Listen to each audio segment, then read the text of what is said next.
A very brief photo op for the press pool with the Prime Minister of Canada and President Trump.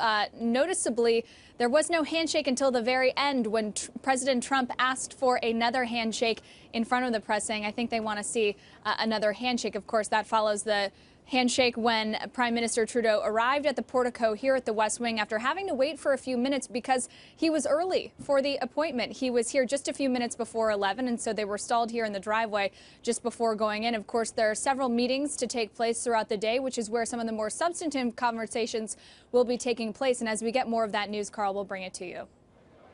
I think our Eamon Javers is also standing by with a look at this meeting. A lot of the media is careful to point out the similarities and differences, and there are many differences between President Trump and Prime Minister Trudeau. For one, Trump is 70 years old. Trudeau is 45 years old. They're also on completely opposite ends of the political spectrum, Eamon. Yeah, Prime Minister Trudeau is somebody who made Barack Obama feel like an old man. That'll definitely apply to Donald Trump as well.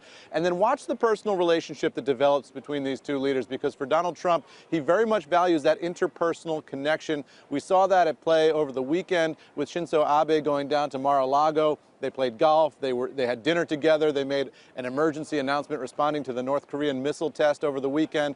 All of that's so important to this president. And you've got a prime minister here in Justin Trudeau who had a really personal relationship with Barack Obama. They had the famous bromance that was dissected 6 ways from Sunday in terms of their relationship. Now, how are they going to make that relationship work here in the White House? The Canadian side flooding the zone here. Lots of Canadian officials here at the White House today. So we'll see how that all develops over the course of the next few hours, guys.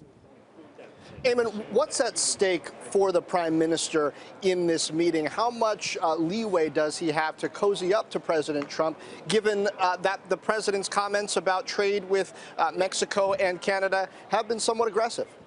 Well, look, he's in a difficult box because he's playing the two audiences here. One is the audience of one here at the White House, Donald Trump himself.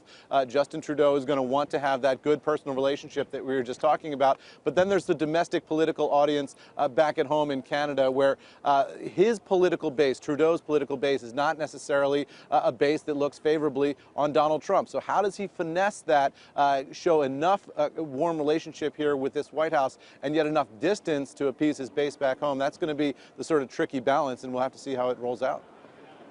Well, the markets remain hopeful, Eamon. I got Dow up 130, S&P 2326. Canadian stocks a 52-week high this morning as well. We're going to watch all of that, Eamon. Thanks. And the loonie's up. And the loonie.